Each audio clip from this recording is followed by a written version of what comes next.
Movie का आगाज दो नेबरिंग किंगडम से होता है। एक किंगडम ह्यूमंस का है जिसे एक लालची किंग हेनरी रूल करता है, जबकि दूसरा किंगडम मोर्स का है जिसमें मैजिकल क्रिएचर्स रहती हैं। मोर्स में एक ट्री पर एक छोटी उम्र की फेरी मलेफिसेंट रहती है और उसकी उधर हर क्रिएचर से दोस्ती होती है। एक दिन वहाँ ह्यूमन किंगडम से एक बच्चा आता है और रिवर ऑफ ज्यूल से ज्यूल चोरी करता है। मलेफिसेंट को पिक्सीज, नॉटग्रास, हिसलवेट और फ्लिटर से ह्यूमन के आने का पता चलता है और वो उससे मिलने जाती है। वो उससे ज्यूल लेकर रिवर में फेंकती है और फिर उसे अपने साथ ह्यूमन किंगडम की तरफ ले जाती है। रास्ते में बच्चा बताता है कि उसका एम है कि वो एक दिन कैसल में जाए, लेकिन अभी तो वो ऑर्फन होने की वजह से बार्न में रहता है। जब वो रास्ते जुदा करने लगते हैं तो वो बच्चा अपना नाम स्टेफन बताकर हाथ आगे करता है। मलेफिसेंट हाथ मिलाते ही दर्द में पीछे होती है और स्टेफन के पूछने पर बताती है कि उसने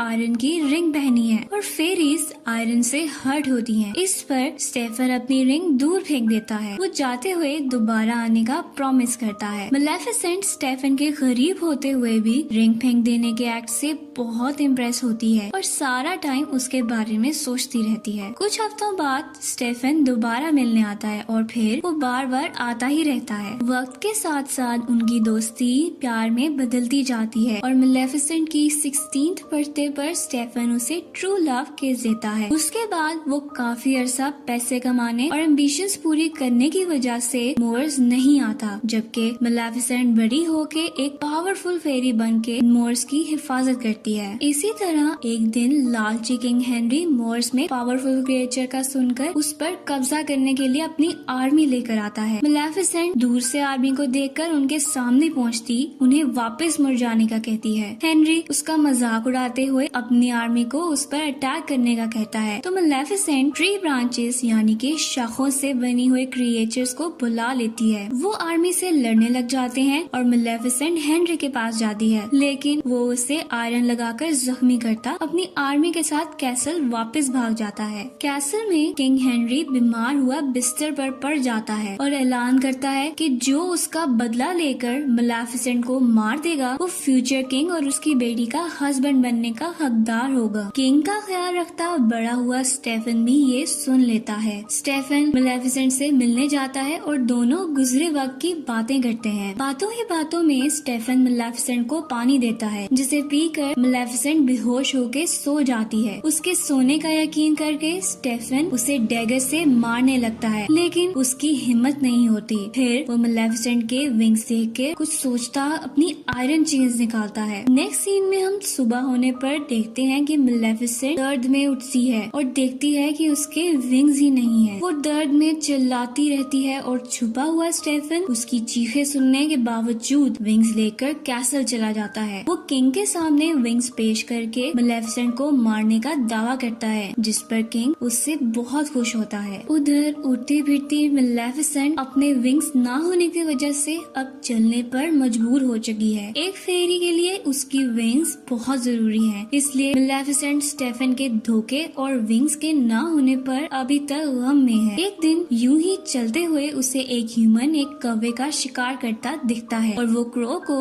अपने मैजिक से इंसान में बदल देती है। ऐसा होता देखकर इंसान भाग जाता है। वो क्रो अपना नाम डेविल बताता है और मलेफिसेंट की जान बचाने की वजह से उसका सर्वेंट बन जाता है। मलेफिसेंट उसे ह्यूमन किंगडम खबर लेने भेजती है, तो वो वापस आकर बताता है कि स्टेफन किंग की बेटी से शादी करवाकर किंग बन गया है। इस बिट्रेयल पर मलेफिसेंट दिल बर्दाश्ता होती मोर्स को डार्क किंगडम में बदलकर सब क्रिएचर्स पर रूल करने लग जाती है। कुछ वक्त गुजरता है और एक दिन डेविल मलेफिसेंट को आकर बताता है कि स्टेफन की बेटी पैदा हुई है, जिसकी सेलिब्रेशन रखी गई है। सेलिब्रेशन में स्टेफन अपनी क्वीन के साथ थ्रोन पर बैठा होता है जब वही 3 पिक्सीज आती हैं। वो उसकी इजाजत पर स्टेफन की बेटी ऑरोरा को ब्लेसिंग्स देती हैं कि वो खूबसूरत हो, हर किसी को पसंद हो और हमेशा खुश रहे। वो ब्लेसिंग्स देती ही हैं कि मलेफिसेंट वहाँ आ जाती है और सबके रोकने के बावजूद ऑरोरा को कर्ज करती है कि पिक्सीज के कहने के मुताबिक ऑरोरा खूबसूरत हो, सबको पसंद आने वाली खुश लड़की हो, लेकिन उसकी 16th बर्थडे पर स्पिनिंग व्हील स्पिंडल यानी चरखे की सुई पर ऑरोरा अपनी उंगली जख्मी करे और ऐसी नींद सो जाए जिससे वो कभी ना उठ सके। सके। ये कर्ज सुनकर किंग स्टेफन घुटने पर बैठ जाता है और मेलेफिसेंट को अपना कहा वापस लेने का कहता है। तो मेलेफिसेंट उसका मजाक उड़ाते हुए कर्ज में एडिशन करती है कि अरोरा अपनी नींद से उठ तो जाएगी, लेकिन सिर्फ ट्रू लव किस से, जो स्टेफन और मेलेफिसेंट दोनों जानते हैं कि ट्रू लव एक्सिस्ट ही नहीं करता। मेलेफिसेंट वहाँ से वापस मोर्स आ जाती है और उसके पीछे स्टेफन किंगडम के सारे स्पिनिंग व्हील्स कैसल के डंजन में डलवा के अपने सोल्जर्स को मेलेफिसेंट को मारने भेजता है, लेकिन मेलेफिसेंट मोर्स के गिर्द ब्रांचेस से दीवार बना देती है ताकि कभी भी कोई इंसान वहाँ न आ सके। जबकि अरोरा को सेफ रखने के लिए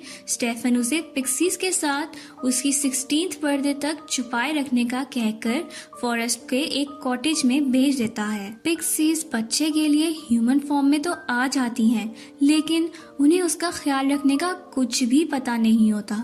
डिएवल कॉटेज ढूंढकर मेलेफिसेंट को वहां लेकर जाता है और मेलेफिसेंट को अरोरा पसंद नहीं आती और वो फॉरेस्ट में आती उसकी भूख से रोने की आवाज से भी चिढ़ती होती है। डिएवल ही उसकी भूख पूरी करके उसे सुला कर आता है।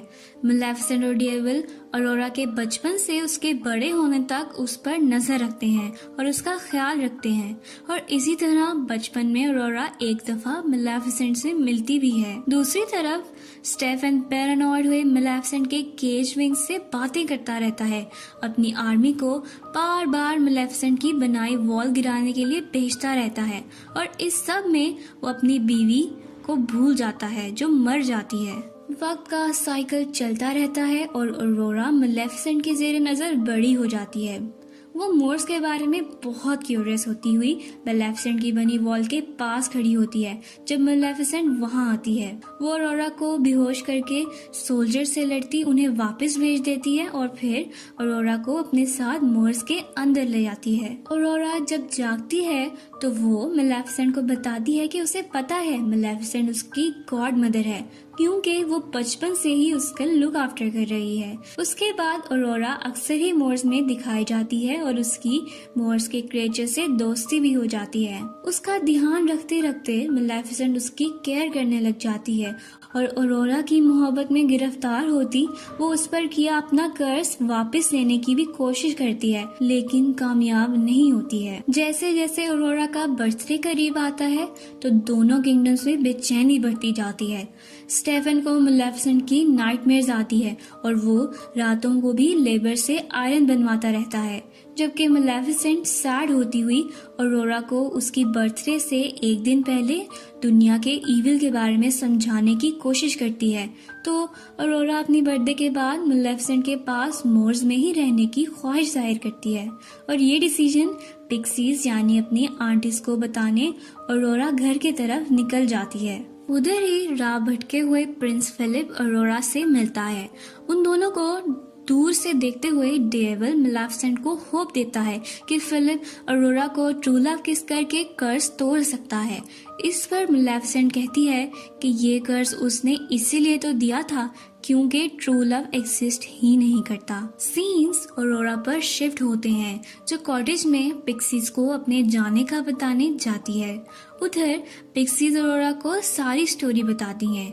अरोरा मेलेफिसेंट से मिलकर अपने कर्ज के बारे में पूछती है और मेलेफिसेंट से नाराज होते हुए बात सुने बगैर हॉर्स लेती कैसल की तरफ निकल जाती है, जबकि मेलेफिसेंट डिएवल को फिलिप को लाने का कहती है। नेक्स्ट सीन्स में अरोरा कैसल जाकर स्टेफन से मिलती है तो स्टेफन अरोरा के पहले ही आ जाने पर गुस्सा करता है और उसे सेफ रखने के लिए उसके रूम में बंद कर देता है। खुद वो मेलेफिसेंट को पकड़ने की प्लानिंग करने लग जाता है। अरोरा अपने रूम में बंद डोर पर नॉक करती है और जैसे ही मेड दरवाजा खोलती है तो अरोरा आवाजों को फॉलो करते कैसल के डंजन्स में पहुंच जाती है, जहां वो मैजिक से बने स्पिनिंग व्हील की सुई पर अपनी उंगली रखते ही कर्ज के मुताबिक सो जाती है। दूसरी तरफ हम देखते हैं कि हॉर्स बने डेविल पर सवार मेलेफिसेंट को कर्ज पूरे होने का पता चल जाता है जब वो फिलिप को कैसल आ रही होती है। वो कैसल पहुंचती है और डेविल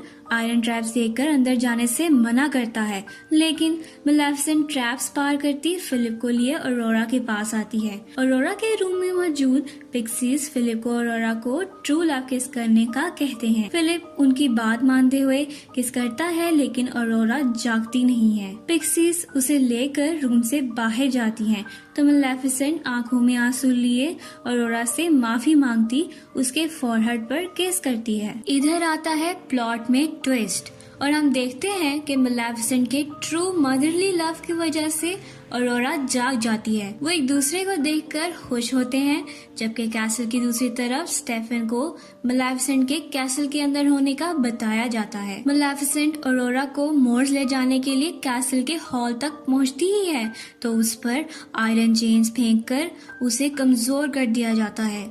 ऑरोरा को गार्ड्स आगे बढ़ने नहीं देते और अपने बचाव के लिए मेलेफिसेंट डेविल को ड्रैगन बना देती है। डेविल सोल्जर्स को गिराकर मेलेफिसेंट से चेन्स हटा देता है, लेकिन गार्ड्स उसे पकड़ लेते हैं और मेलेफिसेंट को आयरन शील्ड में घेर लेते हैं। मेलेफिसेंट ड्रैगन के आग से तबाह होता कैसल देखकर ऑरोरा को भाग जाने का कहती है और उसके जाते ही आयरन आर्मर में स्टेफन मेलेफिसेंट की तरफ आता है। वो आयरन चेन से उसे दूर फेंककर मारने ही लगता है कि ऑरोरा के थ्रू केज से आजाद करदा मेलेफिसेंट की विंग्स उससे आके अटैच हो जाते हैं और मेलेफिसेंट फिर से पावरफुल हो जाती है। वो सोल्जर्स को गिराती डेविल को आजाद करवा देती है और अपने पांव पर लगी स्टेफन की चेन से उसको घसीटती हुई विंडो तोड़ती कैसल से बाहर ले जाती है। वो कैसल की छत पर स्टेफन को लेकर आती है और अपनी चेन उतारने के बाद उसको मारने लगती है, लेकिन उसकी हिम्मत नहीं हो पाती। वो वापस जाने के लिए मुड़ती ही है कि स्टेफन उस पर हमला करता दोनों को नीचे की तरफ ले जाता है। मेलेफिसेंट अपने विंग्स खोलते हवा में रह जाती है, लेकिन स्टेफन नीचे गिर के मर जाता है। मूवी के लास्ट सीन में हम देखते हैं कि मेलेफिसेंट मोर्स के गिर्द वॉल्स खत्म कर देती है और मोर्स को उसकी असल हालत पर लाते हुए ऑरोरा को ह्यूमन किंगडम और मोर्स की यूनिफाइड क्वीन बना देती है। तो मोरल ऑफ द स्टोरी ये था कि ट्रू लव लाजमी नहीं कि लड़का लड़की का ही हो, बल्कि ट्रू लव पेरेंट्स, फ्रेंड्स वगैरह सबका ही हो सकता है।